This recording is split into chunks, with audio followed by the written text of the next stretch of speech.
Damos la bienvenida a la ingeniera Fernanda Ramírez. Ella es portavoz de víctimas de El Mangajo. Vamos a referirnos a lo que está sucediendo en la cárcel de Turi, que más allá de lo absolutamente anormal que están reflejando estas imágenes para un centro de rehabilitación o un centro de reclusión, se dan en el marco de una etapa muy particular que está viviendo el mundo, que está viviendo nuestro país y nuestra ciudad, que se ha reflejado, entre otras cosas, también en un alarmante incremento de femicidios y agresiones a mujeres en Ecuador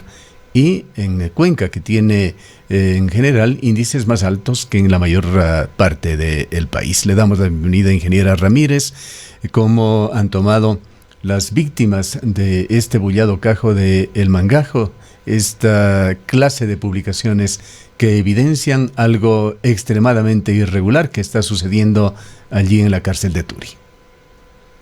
Muy buenos días, Gustavo. Gracias por la oportunidad. Gracias a su delecta audiencia que sigue todas las mañanas, efectivamente, la cobertura de la información que hacen ustedes en forma oportuna y muy veraz. Efectivamente, nos hemos visto abocadas las madres de las víctimas de El Mangajo y también nos hemos juntado con las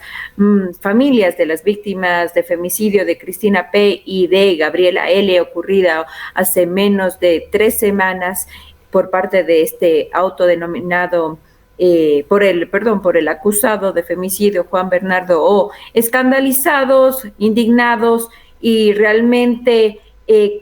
consternados con lo sucedido, con esas imágenes que ustedes difundieron hace minutos nada más. Efectivamente, el día viernes se mantuvo una reunión con el señor gobernador y el director de la cárcel de Turi, el coronel Montalvo, con quien se tuvo ya un acercamiento y pudimos escuchar de primera mano las respuestas y las explicaciones. En primera, exhortamos a que se nos indique en qué cárcel y en qué pabellón está cumpliendo condena el autodenominado Mangajo, Juan Andrés Vintimilla Vega, acusado y ya con condena ejecutorial por violación y otros delitos. Efectivamente, nos ha confirmado que desde el 2 de marzo él se encuentra en el pabellón de mínima, el pabellón que se autodenomina transitorio, y que él estaría desde esta fecha en este pabellón, ya que su condena debería ser trasladado por pedido de las víctimas a la Tacunga, que es otra cárcel de máxima seguridad. Sin embargo, no comprendemos, no entendemos, y aquí elevamos nuestra voz altiva y exhortamos al director del SNAI, que es quien tiene directa competencia en estos hechos, a que se explique por qué está en un pabellón, primero, que no le corresponde, porque su sentencia claramente dice que debe cumplir sentencia en un pabellón de máxima seguridad. Segundo, ¿por qué está en Turi si es que en las audiencias en donde se convoca a la víctima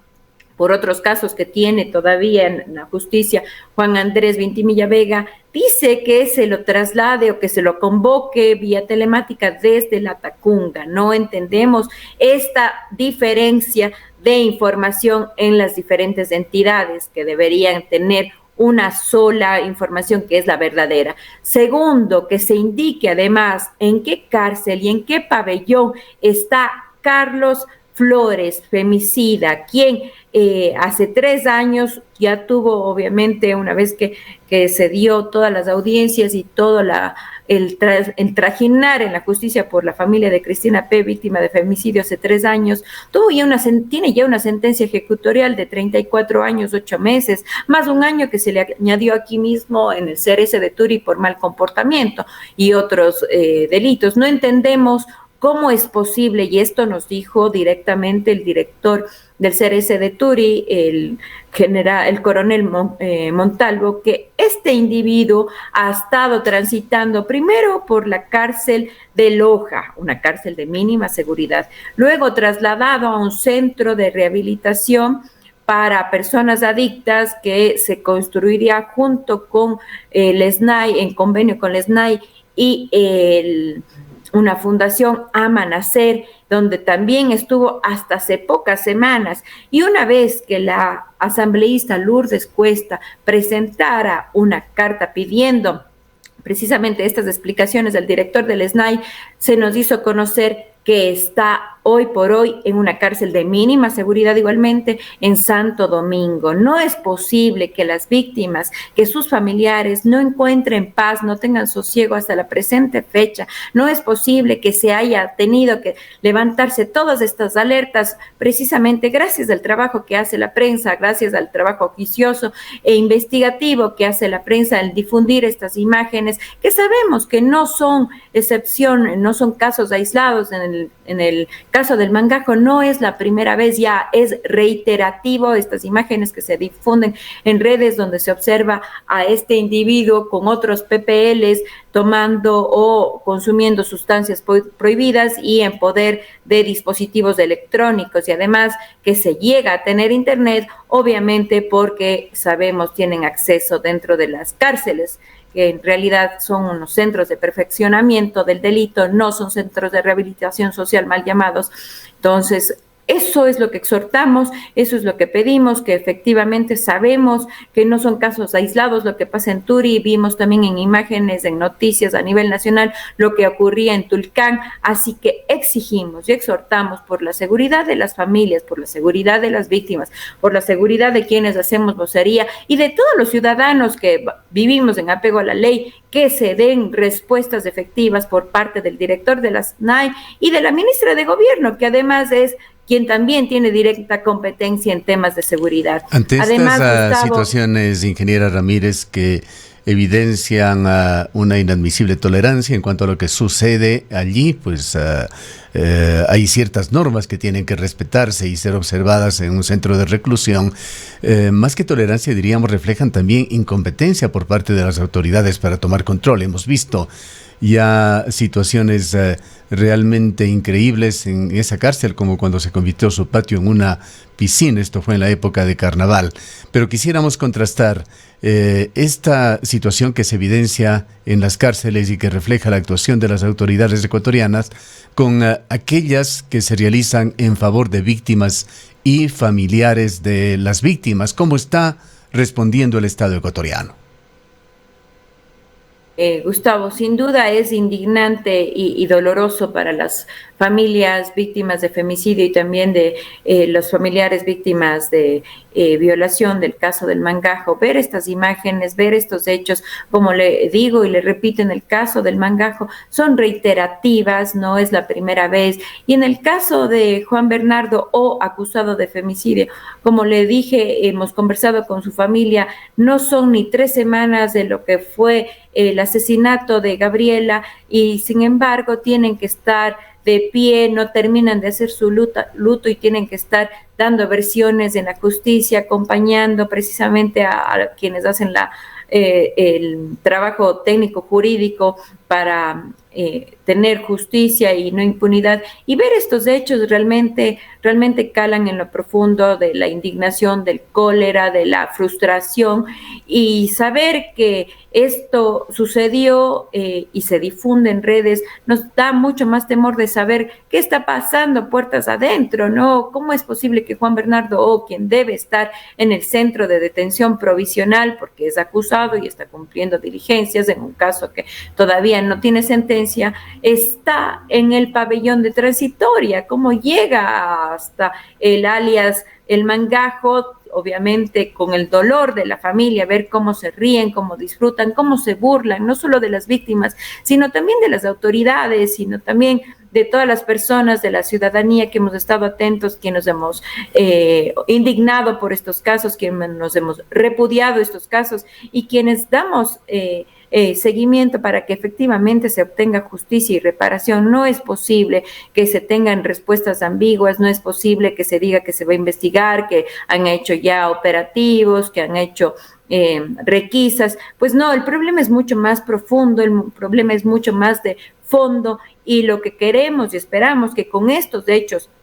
tan dolorosos, tan penosos, pero sobre todo tan bochornosos para el sistema de seguridad nacional, que por lo menos se disponga el uso de inhibidores de señal dentro de todas las cárceles del país, que se garantice en mínimo este hecho, ya que sabemos que tienen dentro de las diferentes cárceles mejor señal que inclusive la gente que vive en la parroquia Turi. Sabemos que en las cárceles del país tienen acceso a todo tipo de dispositivo, tienen acceso a diferentes sustancias prohibidas, etcétera, etcétera. Así que en apego a lo que se espera por justicia y reparación a la víctima, lo mínimo que se requiere es que se tengan inhibidores de señal dentro de cada una de las cárceles, así como se tiene en los bancos. No entendemos cómo es posible que en un banco usted llega con su celular, su dispositivo electrónico y deja de emitirle señal de internet. Lo mínimo que se espera es que en estos centros también se obtenga esta tecnología. ¿Qué respuestas han tenido ustedes a sus reclamos por parte del oficialismo local? Sabemos ahora que el señor gobernador posiblemente se encuentra ya con su cabeza más en una campaña electoral, pero está allí el Ministerio de Gobierno, está la ministra Romo y está sobre todo el Servicio Nacional de Atención Integral a Personas Adultas Privadas de la Libertad, el SNAI, que usted lo ha mencionado varias veces. ¿Cómo están reaccionando ante los justos reclamos? Gustavo, el día viernes que circularon las imágenes en la mañana, tuvimos una conversación vía telefónica con el señor gobernador, con el director de la cárcel, el coronel Montalvo, y en la noche tuvimos una reunión en la gobernación con todos los familiares, no solo de las víctimas del Mangajo, sino también del femicidio de Cristina P. y de Gabriela L. Aquí se nos dieron las respuestas que le estoy comentando, que nosotros teníamos ya rumores de que se venía sucediendo esto en las cárceles, que el autodenominado El Mangajo estaba aquí en Turi, en un pabellón de mínima, que Carlos Flores, femicida de Cristina P., estaba en una cárcel de mínima, ahora en Santo Domingo. Todo esto ya se tenía conocimiento por parte de los familiares. Sin embargo, en esta reunión tuvimos por lo menos la tranquilidad y la certeza de que nos cuenten la verdad, que se nos dé con transparencia la información. Pero lo que pedimos y lo que exhortamos a las autoridades competentes en este caso es que nos hagan llegar ese informe. El informe que ese día el coronel Montalvo nos dio lectura, hemos pedido que nos hagan llegar, sea una copia, sea digital escaneado, que nos hagan llegar este documento para debidamente motivar el reclamo y las debidas trámites en las siguientes instancias, irnos directamente a pedir explicaciones ya con conocimiento de causa y sabiendo que efectivamente esto está ocurriendo, a decir del mismo director de la cárcel de Turi, irnos a pedir explicaciones al director del SNAI, al coronel Moncayo, y también a la ministra Romo, porque es competencia directa también de ella. Las madres y las víctimas han conversado personalmente y ella les garantizó que el autodenominado Mangajo iba a cumplir condena en la Tacunga. Entonces, no entendemos qué está pasando, dónde está la cruce de información erróneo, dónde hay algún pierde por parte de qué autoridad, ya que se supone que el autodenominado El Mangajo debe estar en un pabellón de máxima, en la Tacunga, y no aquí en el de transitoria, gozando y riéndose no solo de las víctimas, sino de las mismas autoridades. Finalmente, ¿cuál es la actuación de los gobiernos locales? Tanto la prefectura como el municipio de Cuenca tienen departamentos y tienen funcionarios encargados de este tipo de problemática. ¿Qué es lo que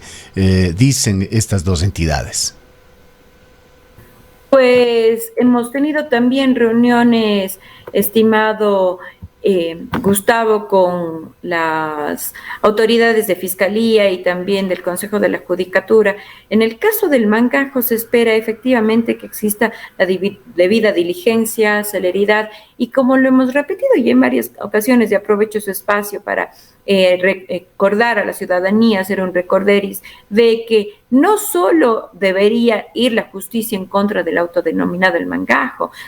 a decir de las víctimas, existirían otros posibles implicados, otros posibles cómplices, y eso ha sido el pedido, pero, el clamor. Pero por favor, Fernanda, sí quisiera que nos comente qué injerencia o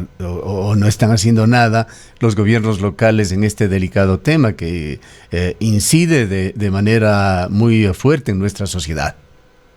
Pues no hemos tenido ningún acercamiento con ningún concejal, con ningún edil a propósito de estos temas. Sabemos que se está tratando la ordenanza de erradicación y prevención de la violencia. Nos gustaría que obviamente nos tomen en cuenta y efectivamente también se tenga en cuenta por parte del alcalde de la ciudad, que sabemos estaría también diciendo que él también está preocupado por este tema, que efectivamente nos cuente, nos comente qué está pasando, que ellos también alerten y levanten su voz de protesta ante hechos que afectan a toda la ciudad de Cuenca, sin duda, Gustavo. El tema de CRC de Turi nos afecta a todos los ciudadanos, a toda la sociedad cuencana, y estamos predispuestos a luchar conjuntamente para obtener justicia y respuestas. Bien, queremos agradecerle por esta intervención a la ingeniera Fernanda Ramírez. Ella es portavoz de las víctimas del Mangajo.